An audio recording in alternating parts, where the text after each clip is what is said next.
कहा यही नहीं, मैं आगे जब बढ़ा धार्मिक स्थलों पर मैंने जाकर देखा, वहां भी मुझे कहीं शांति नहीं मिली। काशी गया, प्रयाग गया, हरिद्वार गया, श्रीरंगम गया, हर जगह मुझे यही सब देखने को मिला, गलत ही देखने को मिला।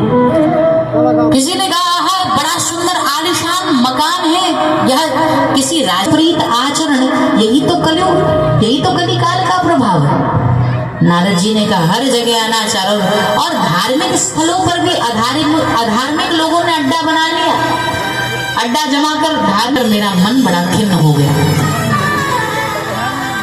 लेकिन जब मैं वृंदावन की पावन भूमि पर पहुंचा तो मैंने एक आश्चर्य देखा। देखो माताओं, नारद जी ने क्या आश्चर्य देखा। नारद जी जैसे वृंदावन की भूमि में पहुंचते हैं, उन्होंने बड़ा आश्चर्य देखा। एक 16 वर्षीय युवती है जिसके सामने 80 वर्ष के वृद्ध लेटे हुए हैं और कई स्त्रियां उसके अगल बगल बैठी हुई हैं, उसको पंखा जल रही है। वो स्त्री उन दोनों पुरुषों को, उन दोनों वृद्धों को उठाने का प्रयास करती, रोती थी और कभी कभी खुद ही बेहोश हो जाती थी। इतने स्त्रियों के, इतनी देवियों के द्वारा सेवित होने के बाद भी उसको सुख नहीं है, वह रो रही है। नारद जी ने कहा यह सब मैंने दूर से दृश्य देखा, लेकिन डर के मारे पास में नहीं गया। और पास में इसलिए नहीं गया कि यदि मैं पास में जाकर के पूछूं ये सब क्या, तो कहीं वो देवी जी ये ना कहें। डर लगा और मैं दूर से ही निकलना ही चाहता था कि इतने में वह स्वयं देवी आवाज लगाकर नारद जी को क्या कह रही है। वह जो युवती है वह नारद जी से कह रही है, भो भो साधु क्षणं पृष्ठा मा चिंता तपि नाशः दर्शनं तव लोकस्य सर्वथा पापहरं परम्।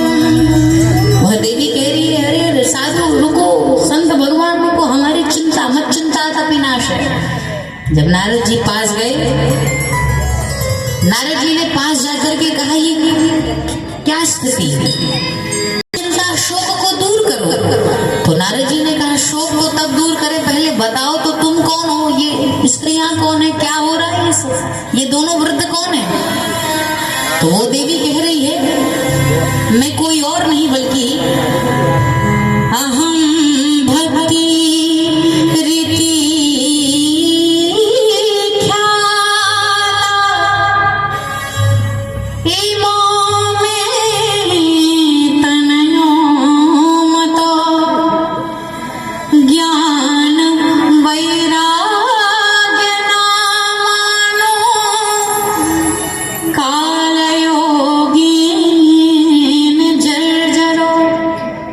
वह देवी कह रही है कि मैं भक्ति देवी हूं। और ये दोनों कौन हैं, ये दोनों मेरे पुत्र हैं और मेरे यहाँ दोनों पुत्र हैं और इनका नाम है ज्ञान वैराग्य। ज्ञान वैराग्य नामानो अहम भक्ति रीति ख्याता, मैं भक्ति देवी हूं, ये मेरे दोनों पुत्र हैं। नारद जी ने कहा बड़ा आश्चर्यमय दृश्य देखा, ऐसा दृश्य तो कभी देखा ही नहीं था। दुनिया में होता तो ये है कि माँ वृद्ध होती है और बेटा जवान होता है, और ये क्या कि 80 साल के बेटे लेटे हुए, माँ 16 वर्षीय है और बेटा 80 वर्ष का है। यह दृश्य तो कभी नहीं देखा। तो आखिरकार वह देवी कहती है दरअसल यह काल का प्रभाव है। मेरा इतना परिचय नारद जी जान लीजिए। कह रही है भक्ति देवी उत्पन्न